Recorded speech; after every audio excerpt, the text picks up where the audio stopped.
is looking at 5G very carefully, and what we are really trying to do is to create the conditions where you can have 5G development. And these are broadly two things that we are trying to cover. One is how to ensure that there is possible network deployment that will be sustainable, economically viable, and create the conditions of boundless connectivity that we need in order to have 5G. And the other area is how do we create the conditions for the verticals to actually move towards digital transformation. And by the verticals, I mean the car manufacturing industry, I mean the healthcare industry, I mean even digital reality and energy, electricity, smart meters, that sort of thing, IoT. So what the GSMA has done, we have, for example, security guidelines for IoT. We are starting the conditions of trying to standardize across the verticals. So what does a connected car look like? Who owns a connected car? Today part of the discussion was about who is responsible in case of collision from an insurance perspective. So because I head up the public policy function at the GSMA, public policy is really my main area of concern, and clearly there is a lot that needs to happen there globally. In education, for example, is an area where 5G could really help, because you may not need the same amount of schools or the same amount of people involved. So if you start by connecting devices and then you move to specific verticals, eventually you will have smart cities. If you have smart cities, you can tackle pollution. That's a big problem in India, in Delhi anyway. Whatever you are doing, if you had smart cities that run efficiently, where congestion can be managed in a more efficient way, I think that would be great help for India. Of course, if you can have a development in the rural areas, you can also create the conditions for startups, SMEs, to really create the jobs that India also needs, given its demographics. Maybe we are looking at 2023, 2024, but I think that's in sync with global trends. And I also see India as having really started early on some necessary conditions for development, one being spectrum. I think my colleagues are going to talk to you about spectrum, but of course they've identified the L band for 5G, and the 3.3 megahertz auction is due to come soon. And there is this review of the national telecoms policy, which should really involve all the several aspects of the jigsaw puzzle coming together, because you cannot really have one aspect looked at in isolation. So I think what the government is doing here in India is great, because it's bringing together all the various aspects. The other thing that is interesting from my perspective, because I deal with the Asia-Pacific region, is that India is a role model for many countries. And so if I can see a model coming out of India that other countries want to replicate, I would be very happy to, as the GSMA, to help across Asia Pacific. I know that there is a national frequency allocation plan, and that's certainly a very good step.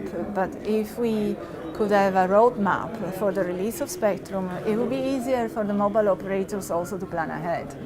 Because a lot of this is planning, a lot of this is being able to know when spectrum will be released, what spectrum will be released for what, and therefore a roadmap will be a very important. The industry has had in India has had a difficult year in terms of erosion of revenue, consolidation, and is now stabilizing. So I believe that they are not really in a position to pay a vast amount of money, in the short term.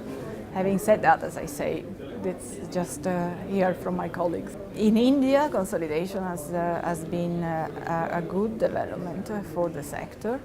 It's allowing fewer players to plan ahead and to make more concerted efforts across a wider network, because fragmented networks are always a little bit of a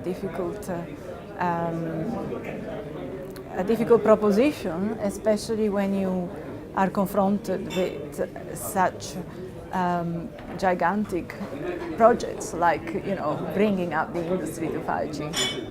I believe that there are a number of things that can be tackled, and one is future-proof regulation. So the fact that the government is doing this review of the national telecoms policy is actually a very good step in the right direction. There are a number of taxes and levies specifically on the telecoms industry that we find are sometimes a bit crippling, and only the telecoms industry is subject to them. There is a high universal service charge, which obviously is funding some of the developments that the government wants to put forward. But again, is another tax, if you want, on the industry. And so ease of doing business in India, is complicated by all these areas. But as I say, the government is aware, and we very much hope that there will be a movement forward.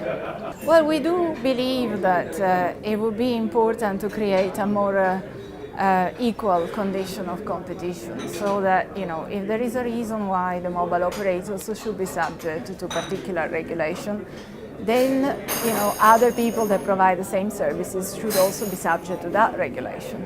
If there is no reason why other people that provide that service should be subject to regulation, then perhaps the mobile operators should not be subject to regulation. So there's always a compliance cost whenever you are looking at,